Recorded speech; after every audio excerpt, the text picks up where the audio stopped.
Бүгінгі презентация попкорн әдісі деп аталады. Мінеки ашқан кезде осылай бірден ашылады.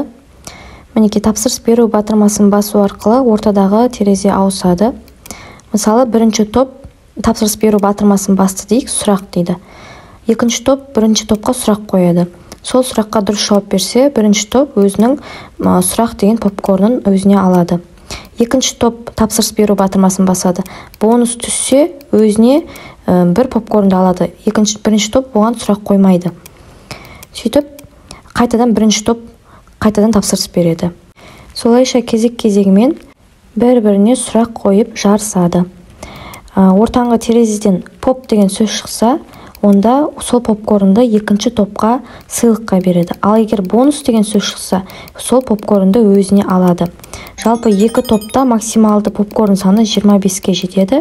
25-тен кейін, мінеки 25 жиналса, отто деген жазулар шығады.